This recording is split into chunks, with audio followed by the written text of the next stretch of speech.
Buenos dias, damas y caballeros. Today we will discuss another very important issue. At ito yung pahayag ni former Senate President, former Justice Secretary, and former Executive Secretary or tinatawag nilang Little President during the Benigno Aquino III administration. At ito ay si former Senator Frank Drilon. At ngayon sinasabi niya na imposible na hindi alam ni President Bongbong Marcos yung nangyayaring katiwalian sa budget, kung saan in the last 3 years ay 800 billion or 0.8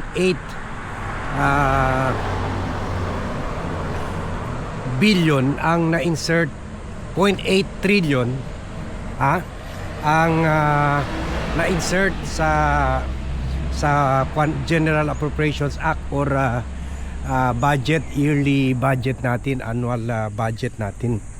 So sabi ni Drilon, dapat the President should account for this at should make his officials accountable for this.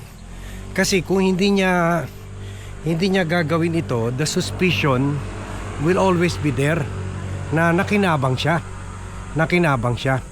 At dalawa lang yan, either nakinabang siya kaya hindi niya hinahabol yung mga officials involved dito, hindi lang, and we're not only talking about former Speaker Martin Romualdez na sana talagang kakasuhan na for plunder,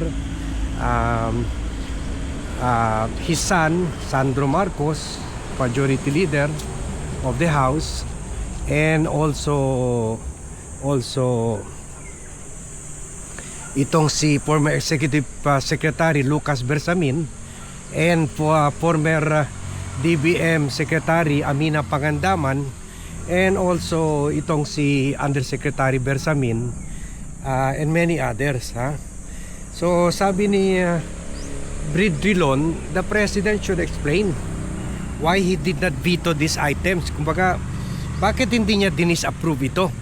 Bakit hindi niya binito ito? It is within his power to veto them or disapprove, lalo na na-insert sa ang program funds. Kasi di ba yung DBM submits a budget based on needs natin. Pero yung hindi na inalagay ng DBM, ini-insert nila Romualdez amounting to 800 billion. Kaya sabi ni Drilon, hindi daw niya sinasabi na hindi kumita si President Bongbong Marcos o kumita si President Bongbong Marcos dito sa 800 billion, pero sinasabi lang daw niya imposible hindi alam ni President Bongbong Marcos. Excuse me. Sabi niya, I'm not saying that he personally profited from this, but for him not to have known of what the General Appropriations Act contained is something that I find difficult accepting. So hindi niya matanggap kasi naging Executive Secretary rin siya ni Pinoy. Alam niya kung anong proseso sa budget sa Malacanang. Sabi niya, kung mayroon man, he should start firing all of those people who advise him on the budget. So yun nga, sabi niya, dapat tanggalin na niya, at hindi lang tanggalin. Tulad si Bersamin, wala na tayong narinig about Bersamin. Dapat kasuhan. Kasuhan, hindi lang pwede katanggalin lang. Sabi pa niya, I cannot imagine how all of these things happened without the President knowing it. Come on, we were not born yesterday. I was in the executive branch for 9 years. Please do not tell me that the President is totally ignorant of what was contained in the budget. I don't believe so. So sabi niya, hindi daw niya ma-imagine na pwede mangyari itong almost 2 trillion katiwalian sa flood control anomaly na hindi daw alam ni Presidente. Sabi niya, hindi naman tayo pinanganak kahapon. Siya mismo nasa executive branch siya as executive secretary and also as DOJ secretary. Sabi niya, wag mo sabihin sa akin ignorante si Presidente sa anong nakalaman sa budget. Hindi daw niya maniniwala. So yan. Tama rin naman kasi ito na yung sinasabi natin, imposible talaga hindi alam ni Presidente. Dagdag pa ni Drilon, over 800 billion in the last 3 years was inserted and included in the program appropriations. Don't tell me that he didn't know about this. Why did he not veto? And that is where, to me, he must answer to the public. So sabi niya, 800 billion ang isinaksak sa budget sa 3 taon niya bago niya in-expose ito. Huwag mong sabihin sa akin, hindi niya alam ito. Bakit hindi niya pinigilan ito or dinisapprove ito mga insertions? Sabi niya, kaya ito ang dapat bagay na sagutin niya sa publiko. So tama naman ito si former Executive Secretary Frank Drilon. The President should explain this kasi as we reported earlier, ito mga question mark sa involvement ng mga yan, di ba? Inakusahan rin ni Saldico si Presidente na meron rin daw 100 billion insertion. Dapat to disprove this, dapat kasuhan na niya yung mga opisyalis involved, kung sino man involved, kung hindi siya involved. Kung involved siya, dapat nang pagtakpan niya to. Pagtakpan niya yung mga katiwalian ng mga opisyalis niya. Pero kung hindi siya involved, talaga dapat habulin niya mga ito kasi tama yung si Drilon na the suspicion will always hang on the President's head.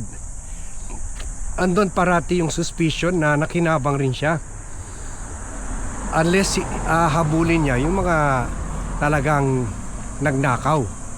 Kung meron, kung sila nga hindi nga sila na orderan ni Presidente, i-insert mo to, ganon. So very important gawin ito ni Presidente. Yun na nga, medyo nahalata na tayo nung pinatay niya yung ICI na parang meron talagang major cover up ops. Pero dapat niya gawin ito kasi itong ginagawang bala ng DDS forces. In fact, as we reported earlier, ito yung dahilan. Nagtayo sila yung Rage Coalition nila. Rage, ibig sabihin magalit kayo sa mga corrupt sa flood control anomaly, sa mga involved sa flood control anomaly. Magalit kayo. Ganon, rage. So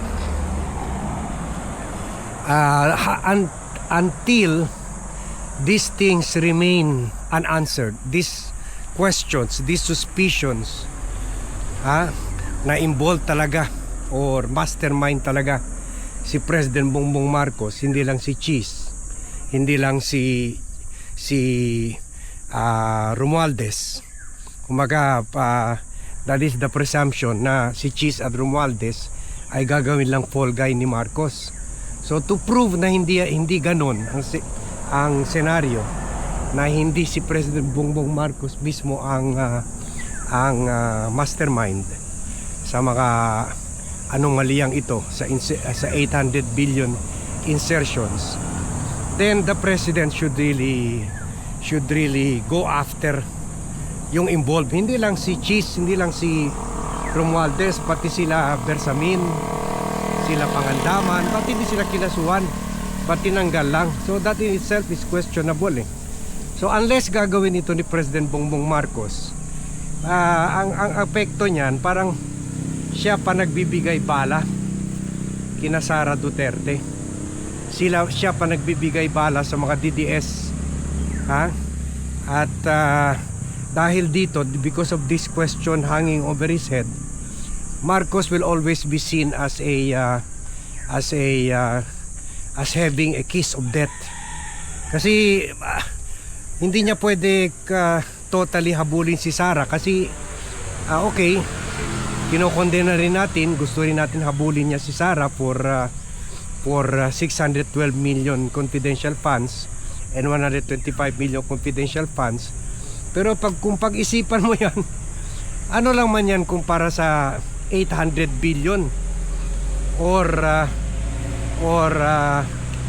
pagkasama na ibang mga allocable funds, Fort Barrel at saka iba-iba pa, almost 2 trillion. So if you, kung independent minded ka tulad ni Vlogcaster, ma-realize mo na pipitsugin lang pala yung pagnanakaw ni Sara, unless isama mo yung 21 billion na nawala rin sa DepEd, sa mga anomalya at mga disapproved cash advances and allowances and expenditures, mga gastusin doon na hindi disallow naman ng Commission on Audit. So kung isama mo yun, medyo malaki, pero still mas malaki pa rin talaga ang nawala, sa considering siya rin naman nag-appoint kay Sara Hindi naman nakapagnakaw si Sara ng 21 billion kung hindi siya nag-appoint kay Sara. So kung hinahabol niya si Sara, okay lang, suportado tayo dyan. Alam nyo naman yan, very supportive tayo sa impeachment process laban kay Sara. Pero dapat habulin lahat. Unfair yan sa amin mga taxpayers. Hirap-hirap magbayad ng tax, katapos meron pala exempted sa long arm of the law. Meron pala mga untouchables na mga government officials. Dapat habulin yan lahat. Tama ito si former Executive Secretary Frank Trilon. So yan ang take natin on this matter. Thank you very much everyone for watching. Thank you very much for joining me in this vlog. Good morning to all, and see you in my next vlog.